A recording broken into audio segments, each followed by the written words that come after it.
Good morning everyone. I am back here with a new video.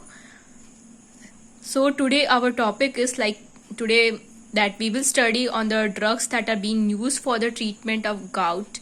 So as some of the key points you should remember while writing when someone asks you what is gout. So basically it's a metabolic disorder. Like why we will say this is a metabolic disorder, since you know that during the time of gout there is an accumulation of uric acid. So basically this uric acid, as you know that it's a toxic and it's a major role of the kidney to excrete this uric acid.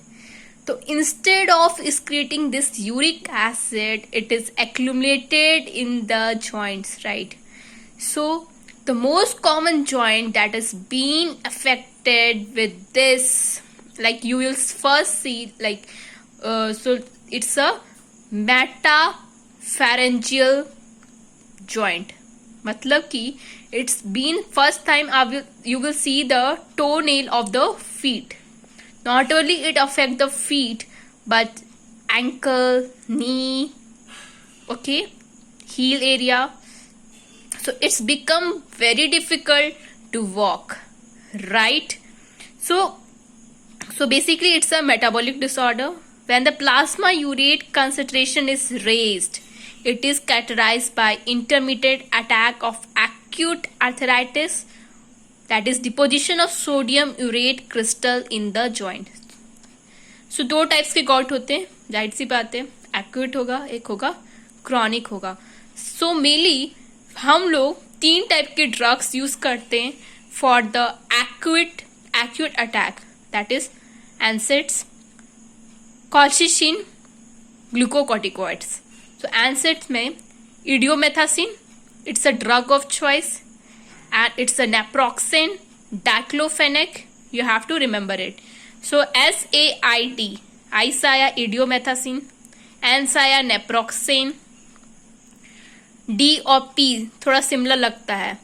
So naproxen से आया piroxicam, diclofenac, D for नेसिन से D आया, diclofenac आया. Colchicine नाम के drug use करते हैं. मेनली कॉल्चिसिन जो होता है it's having a very much side effects.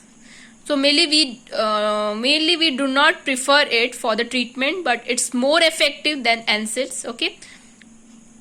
अब ग्लूकोकॉर्टिकॉइड्स की बात करते हैं, prednisolones and methyl prednisolone. So both the name is same, like similar name होता है, प्रीडानिसोल है और एक मिथाइल प्रीडानिसोल है. सो मेनली जो long term control of gout, that is hyperuricemia, एक यूरोस्यूरिक एजेंट यूज करते हैं.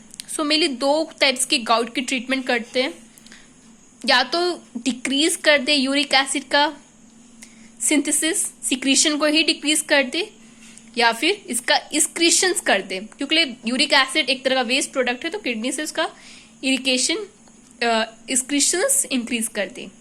तो ऐसे दो टाइप के ड्रग मैन्युफैक्चर किया गया, ठीक है. या तो सिक्रीशन ही डिक्रीज कर देगा या फिर इसका एक्सक्रीशन ही इंक्रीज कर देगा. अब जाहिर सी बात है, अब यूरिक एसिड है, सो किडनी में ये स्टोन फॉर्मेशन करेगा. अगर ये एक्यूमुलेट हो जाए बॉडी के अंदर तो जाहिर सी बात है स्टोन फॉर्मेशन करेगा. तो what will it do? It will affect the kidney, मतलब रीनल स्टोन क्रिएट कर रहा है और ब्लॉकेज हो रहा है. तो in order to prevent the kidney stone, ऐसे ड्रग दोगे जो कि एक्सक्रीशंस मदद कर रहा है, तो ऐसे ड्रग्स दोगे कि जो मतलब यूरिक एसिड को रिमूव करे. तो उसको रिमूव करने के लिए आपको पेशेंट को एडवाइस देना पड़ेगा फॉर द नर्सेस कि आप ज़्यादा से ज़्यादा मात्रा में पानी पिया जाए, 2 से 3 litre. Okay. So many of the side effects is there with the colchicine. Uricosuric agent जो कि एक्सक्रीशंस को इंक्रीज करता है, जैसे कि बात करें प्रोबेनिसिड, सल्फिन, पैराजोन, और यूरिक एसिड के सिंथेसिस को ही इनिबिट करने वाला ड्रग है allopurinol and febuxostat. So it's very much common. So मैंने जो डाउनवर्ड किया UA लिखा है, इसका मतलब यूरिक एसिड के सिंथेसिस को डिक्रीज कर रहा है. तो एग्जाम में 2 क्वेश्चन बहुत ही ज्यादा पूछा जाता है, लाइक यूरोसोरिक एजेंट कौन सा है, that is probenecid and sulfenpyrazone. So remember that. Okay guys, please remember it. So mainly we are studying for the treatment of acute attack, that is non-steroidal anti-inflammatory drug, that is naproxen, idomethacin, diclofenac, piroxicam. So mainly this is better tolerated than colchicine. Why it is said, as I said, that it is quite very much side effects is there with colchicine. So जब इतना side effect है फिर भी we are using it for the acute attack of gouty arthritis. So it is asked in examinations, name some drugs that are being used for the acute attack of gouty arthritis. So mainly you can administer, in the route of administration is oral or IV route. So यहाँ पे देखो मैंने बताया side effects की बात करते हैं. Colchicine से नॉजिया, वॉमिटिंग, डाइजेस्ट, सारे GIT सिम्टम्स हो रहे हैं, एब्डोमेन में पेन हो रहा है. सो मेनली अगर आप बहुत ही ज्यादा क्रॉनिक पेशेंट है उसमें कॉल्चिसिन यूज कर रहे हो तो पेशेंट को क्या होगा, मायोपैथी, दैट इज मसल्स में पेन होगा. Agranulocytosis, so granules they are leukocytes, they are कम होते जा रहे हैं, समझ रहे हो. तो अगर ल्यूकोसाइट कम होता जाएगा तो जाहिर सी बात है patient will be person will be more prone to the infection, उसको इन्फेक्शन इजीली हो जाएगा. सो ये चीज ध्यान रखना है. आपको याद क्या रखना है, GIT सिम्टम्स हो रहे हैं, एब्डोमेन में पेन हो रहा है, स्किन में रैशेस हो रहा है और एक ग्रैनुलोसाइटिस हो रहा है, मतलब कि जो इन्फेक्शन प्रोन हो रहा है. तो ये चीज आपको ध्यान में रखना है, इसलिए ये टॉक्सिक नाम बोला गया है. और कुछ glucocorticoids we are also using, like they are effective, produce rapid response. Effective है, रैपिड रिस्पॉन्स प्रोड्यूस कर रहा है. Reverse for case no responding to NSAIDs and colchicine. जब NSAIDs और कॉल्चिसिन नहीं काम कर रहा है then we are using glucocorticoids. Prednisolone and methyl prednisolones are used systemically in gout. As I said, prednisol as well as methyl prednisol. So mainly chronic के लिए treatment की क्या करते हैं हम लोग, यूरोसूरिक एजेंट की बात करते हैं. यूरोसूरिक का आम होता है कि यूरिक एसिड का सिक्रीशन को इंक्रीज करें. ओके और डायरेक्ट एक्शन कहाँ पे शो करता है, रीनल ट्यूब्यूल्स में. जैसे कि बात किए थे प्रोबेनिसिड और सल्फेनपैराजोन, याद रखना पड़ेगा, probenecid as well as sulfinpyrazone. Uricosuric drugs should not be given without 3 week of active attack of gout. क्योंकि ये क्रॉनिक ड्रग है तो 3 वीक में अगर आपको पेन हो रहा है जॉइंट्स में, तुरंत आप यूरोसूरिक ड्रग्स नहीं देना चाहिए, बिल्कुल नहीं देना चाहिए. और उस पेशेंट को कॉन्ट्रा इंडिकेटेड है जिसको रीनल फेलियर है और साइड इफेक्ट्स वेरी रेयर है बट GI टॉक्सिसिटी कॉज कर रहा है. One thing I would like to ask you all कि रीनल फेलियर के टाइम पे क्यों नहीं देना ये uricosuric drugs, that is probenecid and sulfinpyrazone. क्योंकि ये यूरिक सूरिक एजेंट है, इसका काम होता है कि जितना ज्यादा तुम हाइड्रेटेड रहोगे उतना ज्यादा ये एक्सक्रीशन करेगा. तो क्योंकि रीनल फेलियर में किडनी काम करना बंद ही कर देता है ऑलमोस्ट, तो उस टाइम पे आप ये नहीं दे सकते हो, नहीं तो ये किडनी पर लोड क्रिएट करेगा, समझ रहे हो. सर ड्रग इंटरेक्शंस की बात करते हैं. Probenecid beta lactam antibiotic, that is penicillin as well as cephalosporin. You have to remember beta lactam that is penicillin, that is having a beta lactam antibiotics, मतलब कि जिसके पास बीटा रिंग होता है. When they are administered simultaneously probenecid retard the excretion of beta lactam antibiotics. जब beta lactam और probenecid साथ में देते हैं तो इसका रिटार्डेशन होता है, excretion of beta lactam. Duration after beta lactam increase हो जाता है.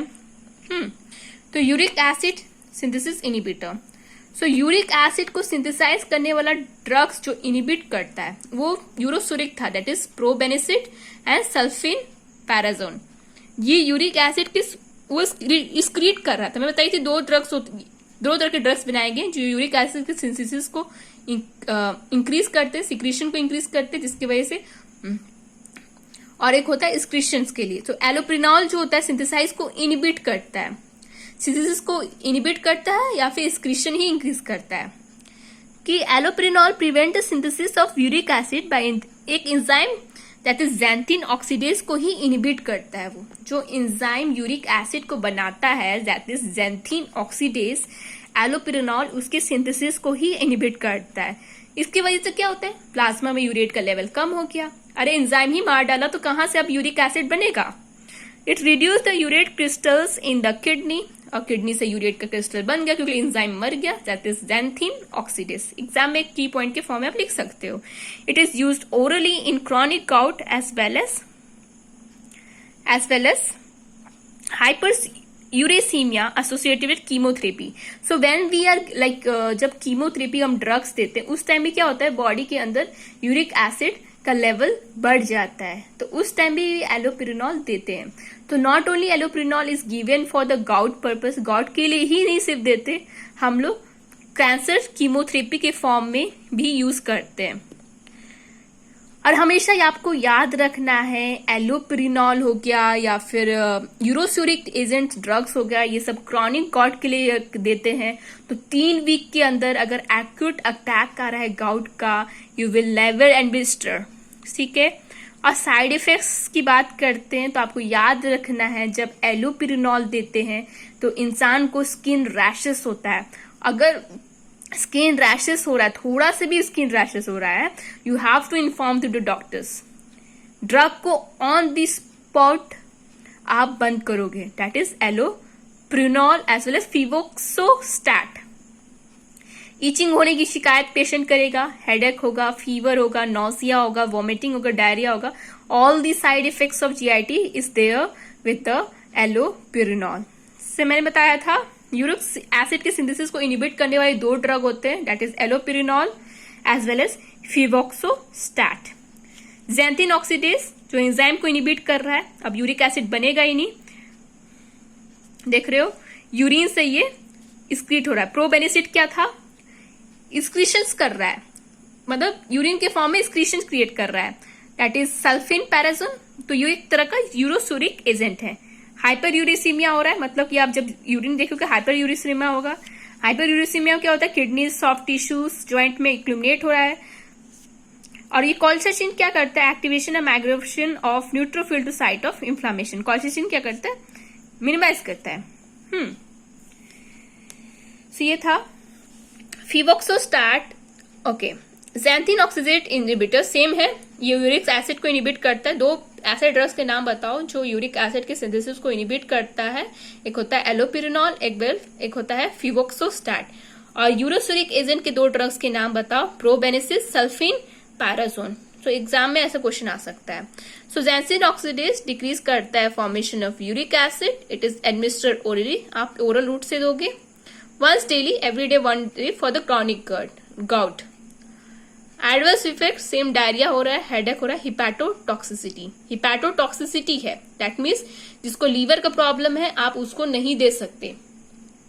सीरोसिस हो गया, फाइब्रोसिस हो गया, फेविक्सोस्टैट। सो याद रखना है यहाँ पर जो लीवर प्रॉब्लम है, लीवर का मेटाबॉलिज्म जिसको प्रॉब्लम है उसको नहीं दे सकते हो।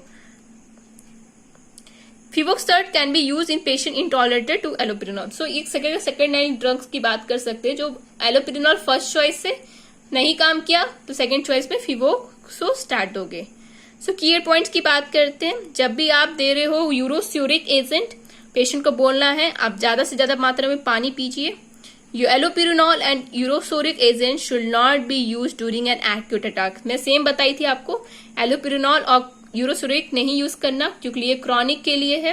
Within 3rd week of attack you should never administer thiazide, furosemide, pyrazinamide. Anti cancer drugs में कॉज हाइपर यूरेसीमिया। सो मेरी बताई थी एंटी कैंसर ड्रग्स में यूरिक एसिड लेवल बढ़ जाता है। पैराजेनामाइड हो गया, थाइजाइड हो गया, ये आपको याद रखना है। थाइजाइड्स हो गया, फ्यूरोसिमाइड हो गया और पैराजेनामाइड हो गया। और आपको याद रखना है कि अल्कोहल नहीं पीने के लिए, जब पेशेंट को गाउट होता है you should not drink alcohol, क्योंकि ये क्या करता है, इंक्रीज करता है सेरम में यूरेट लेवल, समझ रहे हो। और ऐसे फूड्स नहीं खाने जो कि यूरिक एसिड के लेवल को इंक्रीज कर देते हैं, जैसे कि बात करूं मैं सी फूड का, उस टाइम वो नहीं खाना, अल्कोहल नहीं पीना। So this is the some of the advice you should give to the patient. Thank you everyone. So our next topic will be, like, I will cover rheumatoid arthritis. So thank you everyone. Thank you for watching my video.